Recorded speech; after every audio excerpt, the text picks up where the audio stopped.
This is the Testosterone Podcast with Noel, Keith, and Steve. And now, brace yourself for greatness. It almost sounded like a Three Amigos thing. 32. And Uno. Right. Hey, yeah, and speaking of, welcome to episode 32. You got it in there? Yes. Episode 32. Welcome, everybody. We are doing a little bit of a different format this time. We have had the last couple of episodes where we've had awesome guests on, and we're having a little bit of a longer podcast than we would like to. And we know that our listeners' times are precious, and so we still want to have these guys on to visit with us and to help choose the college picks. But what we're going to do is we're going to kind of split this into two episodes. We're going to have one that we talk football that will release on Wednesdays, and then one over the weekend probably that we'll talk about the guests that we have and a little bit about themselves and what makes their jobs or themselves awesome. So I think that'll split it up a little bit more, make it a little bit more time manageable. What do you think, guys? Sounds good. Sounds great. Sounds good. Yep. How's it going, Noel, Steve? Y'all doing good? Yep. Love it. Good. Oh, he's back. And he's back. We're back. Never gets old. Never gets old. So, yeah. And in the meantime, I think, the good things that we love about this is towards the end of the podcast, there's always some fun that we do. And, we don't want it to go long that people don't even want to listen to the fun stuff. You know what I mean? Mm-hmm. For sure. Right. So that's a hint, by the way. It is. Mm-hmm. It definitely is. So, hey, Steve, I'm turning it over to you. You are the man with the plan on the spreadsheets for the Pick 5 Challenge. Give us an update, bud, and tell us what's going on this week. Sounds good. Well, last week was another fun week. First of all, our backup teams are still undefeated for the season. Noel, your Did pretty dang team good. annihilated Ole Miss, Yes. 62-7. So that's pretty impressive. That totally puts into perspective how far Tech needs to go. I know, You know right? what I mean? Gosh. I was a little bit nervous about that game. I mean, they went to Ole Miss and did it there, so that was supposed to be a lot closer than it turned out. Well, they took it to them. They really did. They really did. Keith, Clemson beat Georgia Southern 38-7, and then Not too bad. And then Georgia knocked off Middle Tennessee State 49-7. So Nice. we still have the top three teams in the nation as our backup teams. But Georgia and Clemson actually switched spots. So Alabama's still number 1, Georgia's number 2 now, and Clemson's number 3. Yeah. Well, I kind of see the writing on the wall, especially with the close game they had last weekend. So I'm surprised it didn't happen last weekend. Yeah, absolutely. So Anyway, and our Red Raiders won versus Houston. What was that? 63-49. Yeah. So that's a good game. So I wasn't sure what to expect out of that one. Yeah, and not just that. Think about our quarterbacks, the Texas Tech type of quarterbacks this weekend. So Alan Bowman, the Tech freshman, true freshman, 605 yards, 5 touchdowns. Wow. Then the next day, Pat Mahomes, 326 yards and 6 touchdowns. He didn't want to be outdone for the Kansas City Chiefs, man. So you talk about you have a Tech legend in the NFL just trying to not be one-upped by the freshman. Yeah, right. I'm telling you, you talk about a weekend for good Tech quarterback. Absolutely. That's good stuff. So, yeah, we'll take it. Yeah, no kidding. Definitely. No kidding. So as we look at last week's Pick 5, we had one listener, my good buddy and friend from high school, Mike, finished 5-0. He was the only one. And we had some tough games, so I think that's even more impressive to get all 5 of those right. It really is. Noel, you finished 4-1. Yep. And then Good job, Keith, you and I finished 3-2. By like 3 seconds. That's what hacks me off. Yeah, exactly. Like I'm so sorry. I've got I'm sitting at dinner. The ESPN app says Auburn final victor. I posted to social media. 3 seconds later, I refresh. Freaking LSU final winner. What? Yeah. So all I can say is you cannot trust sports apps or weather forecasters that are on the Weather Channel to give us truthful reports. And that is not a dig to Steve. That is a dig to the Weather That's Channel. funny, man. Yeah. Did Absolutely. you see that thing? Oh my gosh. That's ridiculous. Terrible. And did you hear the comment the Weather Channel said about that? Oh, well, he was off balance because he was in muddy grass. Give me a break. Yeah. Whatever. Oh my That's God. ridiculous. You know what I say to that, Noel? Tell me what I say to that. There we go. Yeah, exactly. I think that might get a double. There you go. There you go. Oh, good times. So, anywho, as we look at the season, Keith, your son is still in the lead with 12 wins. Oh, Then we got a slew of 5 others. Gotta ground that kid. Yeah, we got a slew of 5 others with 11 wins, so just one game back. And then there's a lot of 10 and 9. And so early in the season, anybody can win this thing. And it's wide open. The ironic thing is, while your son leads for the week, he was only 1-4 last week. So it definitely shows how far he jumped ahead to begin with. Exactly. So anyway, great stuff there. So y'all ready to hear about this week's games? Yes. Fire it up.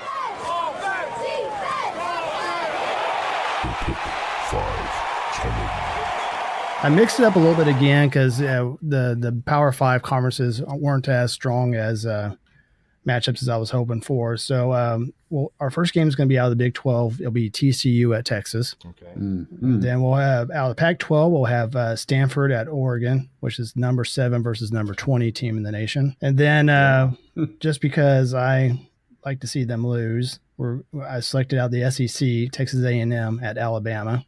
So number 22 versus number 1 team. Oh God! Is it at Alabama? At Alabama, yep. Of course, our Aggie friends will remind us that Johnny Manziel went to Tuscaloosa and beat the Aggies or beat the Crimson Tide there. So they got that going for them. But a long time ago. Yeah, long time ago. And then we're going to jump over to the Sun Belt Conference. We're going to have Troy at University of Louisiana Monroe. Okay. And as y'all know, the coach at Troy is former Texas Tech offensive coordinator Neil Brown, and he was with Tech during the Tuberville days, the dark days of Tuberville. And then we're going to jump lastly over to the Big Sky Conference, where we're going to have Sacramento State at Montana. Wow. Okay. Yeah, so the Hornets versus the Grizzlies there. So anyway. No. Oh my gosh. Yeah. And that was in the Big Sky? Big Sky. Yeah, both of those teams are 2-1 right now. So it's your ESPN predictor is not going to help you out on that one either. So just so you know. Well, we're doing this on Sunday night when they hadn't even put out the week. I mean, from what I've heard, they haven't even put out the week 4 predictions yet. So how unfortunate. It does no good. Teach us to try to get ahead. That's right. Game. That's right. Yeah, right. So I guess to let our listeners know, I'm the only person that knows what these games are going to be, and to keep it fair, I don't spend a lot of time researching it. I just try to pick good matchups, and I try not to educate myself too much about the games and everything. So I try to keep it ethical and fair. And if you pay attention to my picks, it doesn't matter that I know them in advance because I'm not winning this thing. So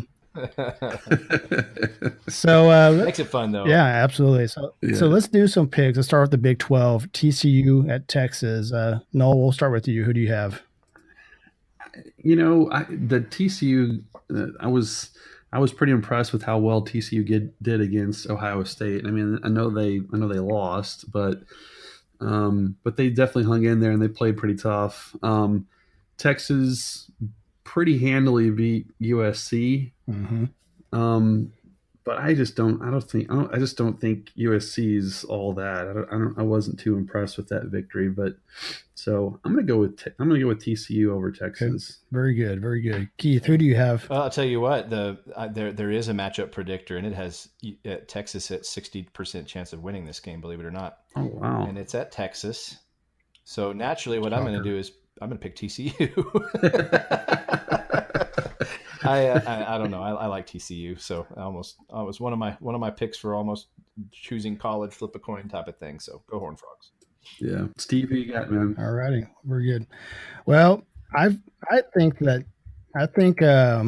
Texas is going to build the momentum after that win against USC. Their quarterback finally played well for them, and I think we've seen that whenever UT's quarterback has their act together, then usually they start to do some big things there. So I'm going to take Texas to beat TCU in Austin. That they definitely have a home field advantage. That place was rocking last week. So Yeah, it really was. Yeah, what was it 106,000 in that stadium? Is that right? Something like that. pretty impressive. That's a lot It's of crazy. words.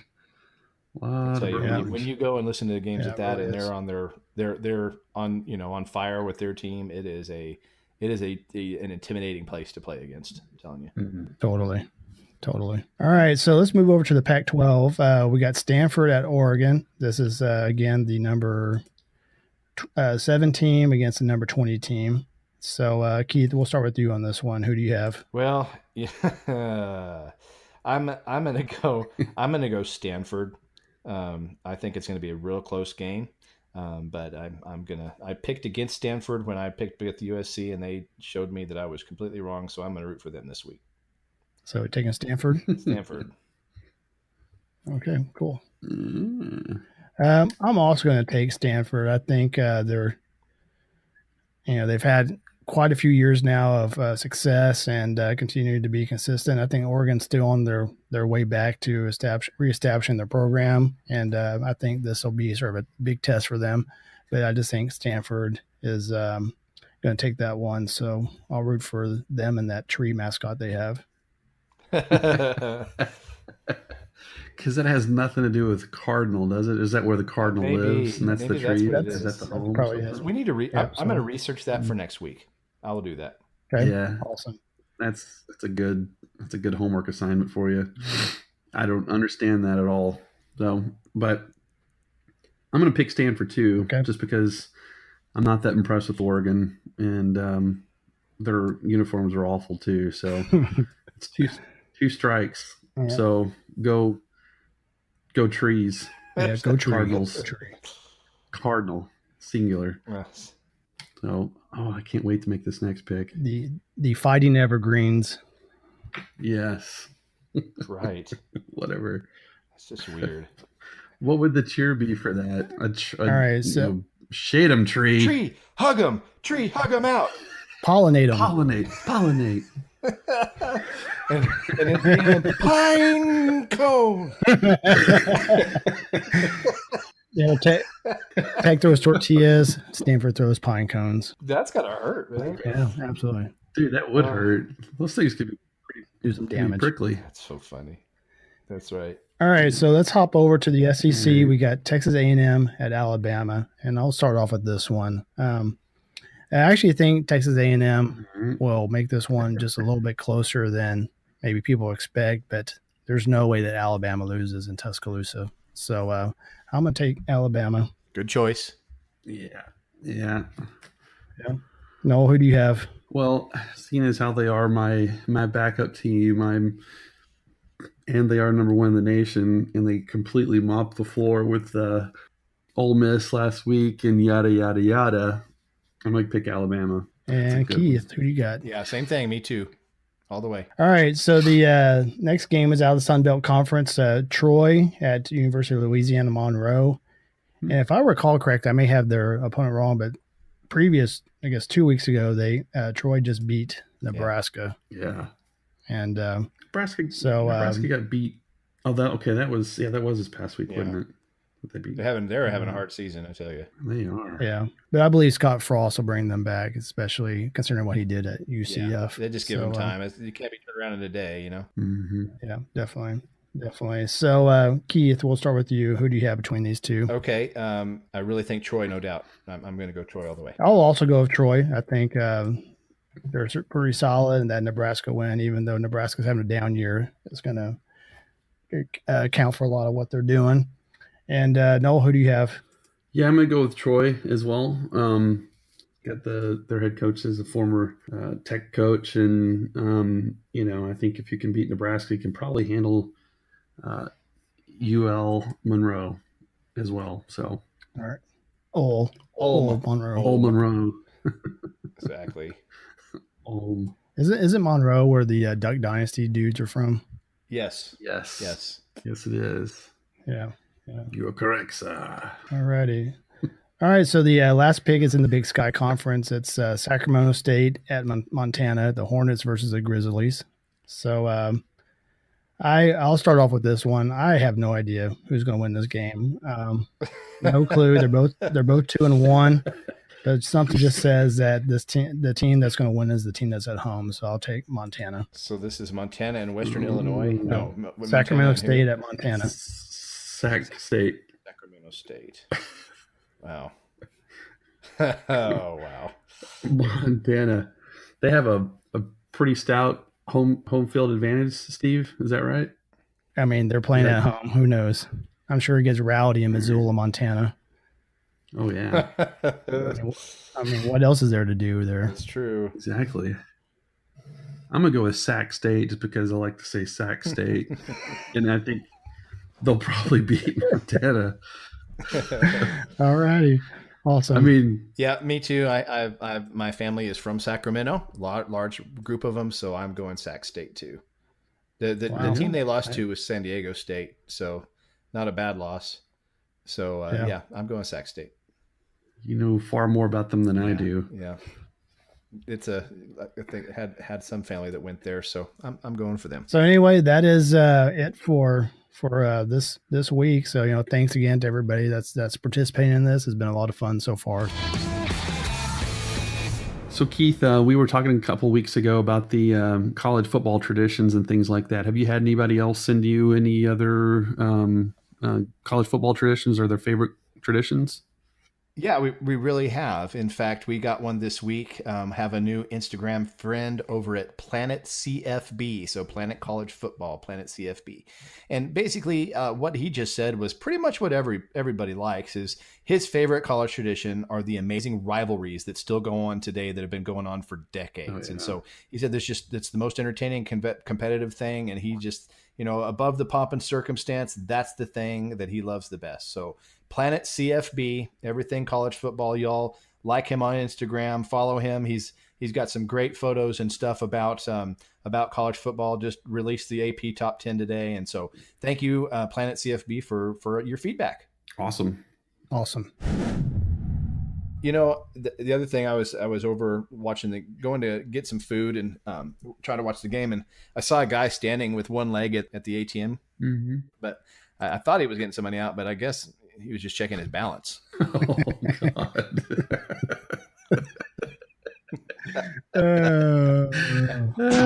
Love it. I love it. That was good. Thank you. Good. I guess. Yeah, it's your turn. Here's a question for y'all. What do you call people who take care of chickens? What do you call people who take care of chickens? People take care of chickens. I don't know. I have so many things that aren't appropriate. I know. Me too. Go ahead. Chicken tenders.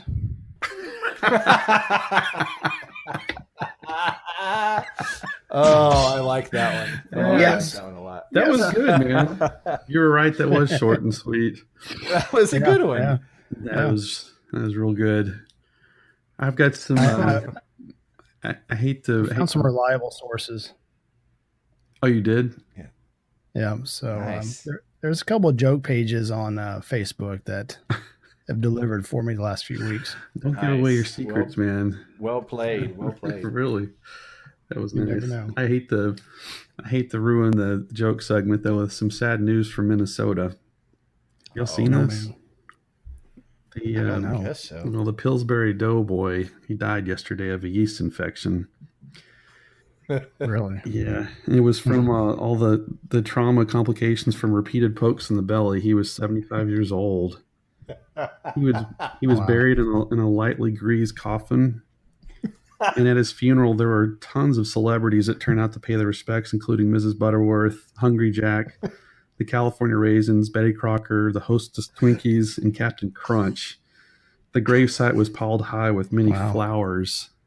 Aunt Jemima delivered the eulogy and lovingly described Doughboy as a man who never knew how much he was needed.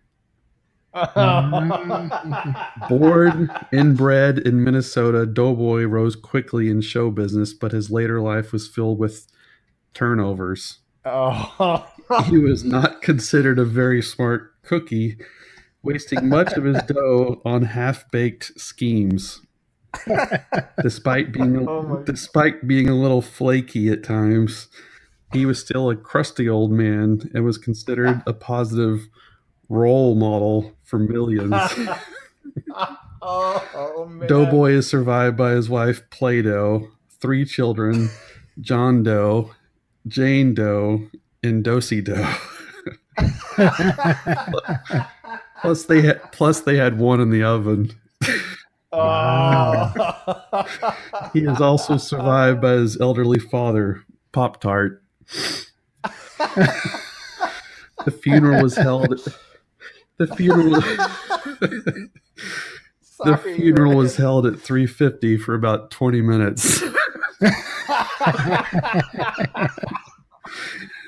Oh man! Oh my So- gosh. Okay. That one rivals Steve's from a couple of weeks ago, man. That's impressive. That is great. But Nola, are you done? Yeah, Is I'm there done. more? That's it. That's all. No, that's it. I No, promise. okay. Man, that was awesome. That was a good one. That was awesome. Nice one, Thank Noel. You definitely get the joke of the month. That's awesome. I read that this morning. I'm like, I gotta work this in there. It's longer than we normally do, but That's perfect episode for that. Then that's awesome. Perfect. So we've got a good another week of football. I don't know about y'all. I'm loving this. Totally. I really am. Yeah, I'm too. I love listener participation. We got quite a few people that are doing it. So that's. Have you seen the banter back and forth on Facebook, our Facebook page too? That's fun. Oh yeah. I know. That's awesome. That's good stuff. So we appreciate everybody playing. We're having a great time. Hope you all are. Definitely would love whoever would love to jump on and be a guest pick with us. Give us a shout. Let us know that you'd like to jump on. We'd love to have you.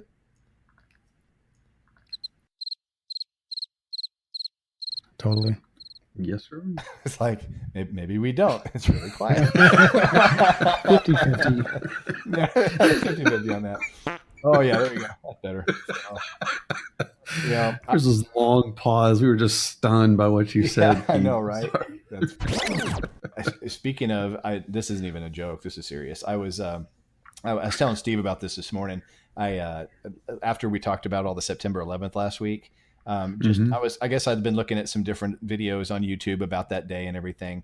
And I came across an audio, and it's basically the FAA and NORAD's audio releases of September 11th on YouTube. Oh, wow. And I'll tell you, I don't want to take too much time on it, but it was such an eerie thing listening to everything from the people that took over the plane. You heard, the American flights, the United flights, everything that was talking about things when it was happening. It was very, it puts into perspective the fear of that day. And so anyway, just wanted to let y'all know that's a really, really humbling and really interesting thing to listen to if y'all ever get a chance. You said it was the NORAD recording, and the recording, FAA and NORAD's recordings from the towers and things of that sort. So you could hear, people talking to the military about scrambling and, just trying to confirm, and the confusion. I mean, just the confusion of that day. Yeah. Thinking that one was actually, the one that actually hit the tower was still in the air, and there was a different one, and it was just.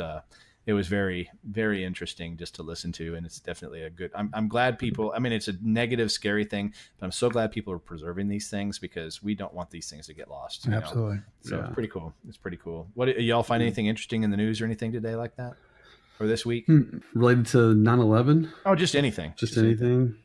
Well, actually, the hurricane that hit North Carolina went right through. They were showing it actually hit the town of Wilmington, North Carolina, which we've got some family that lives there, and we've been up there a couple times. We've been up there several times to visit with them and stuff like that, and just seeing the places. Like they showed the beach that they got married on. No kidding. On the news, and it was the storm was about to come on shore there and stuff. So it was kind of eerie, because you could kind of see, like a bridge. I'm like, hey, I've seen that bridge before. I know where that's at, and it's everything. So.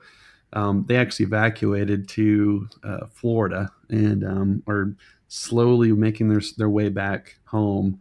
But right now, the town of Wilmington is parts of it are unreachable. So water has not yet receded from the town of Wilmington, North Carolina. But anyway, we just need to keep those people in prayers and thoughts and so forth and everything as they're recovering from all that. So absolutely, we know all too well, certainly in Houston, know all too well the impact that a tropical storm can have, and it isn't something you recover from overnight. It takes a long time to recover. So even a year after Hurricane Harvey hit here, there's still families that are still recovering from all that. So takes a long time to recover from something as devastating as a tropical storm, or hurricane rather. But anyway, just that's one thing that I've been following pretty closely this week. Absolutely, so it was a personal impact.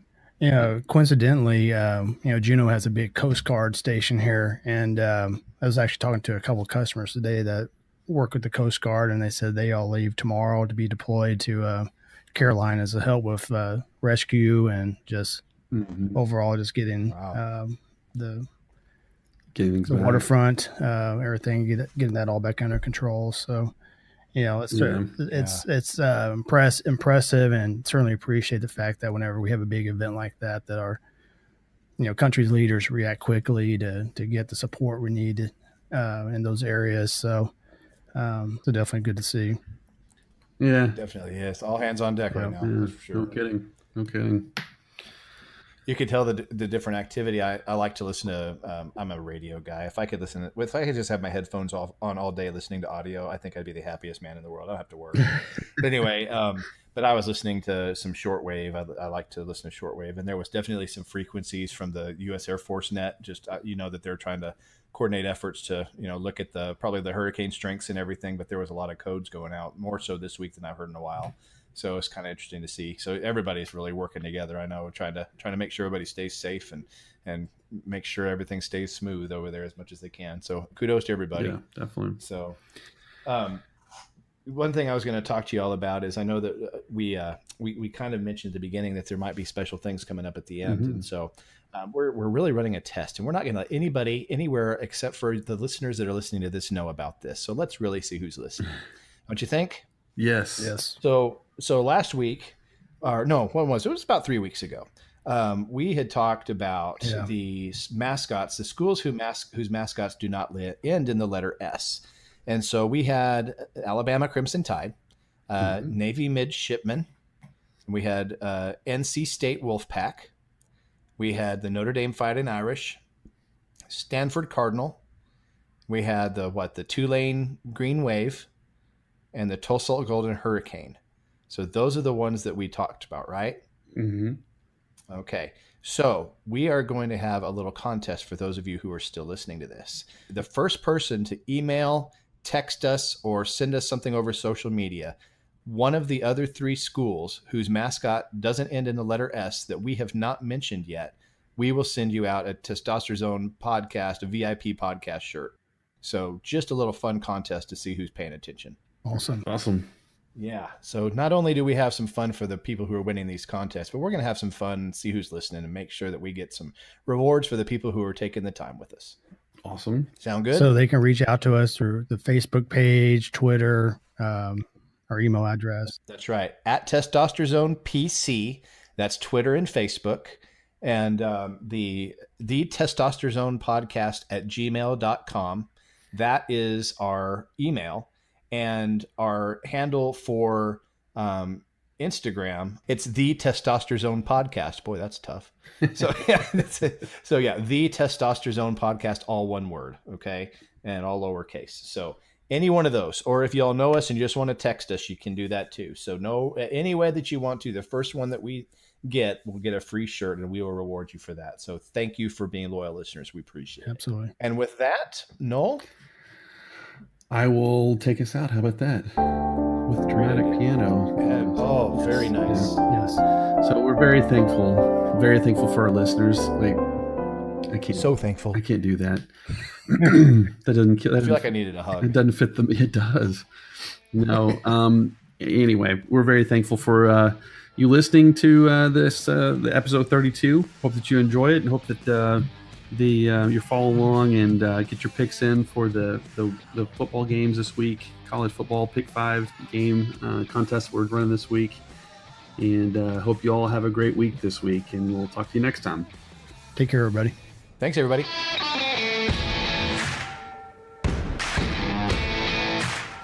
Hey, thanks again for listening to the Testosterone Zone. We sure had a blast visiting with you. If you enjoyed this, don't forget to subscribe, leave us some feedback, and don't forget to follow us on Twitter and Instagram.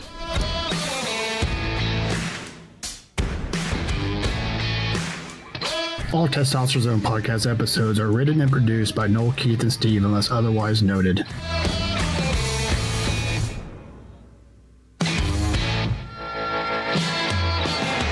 The opinions expressed in the Testosterone Zone podcast are our own and not those of our employers, families, parents, kids, dogs, cats, your mom, or any other entity Noel, Keith, or Steve are affiliated with now, in the past, or in the future, or ever.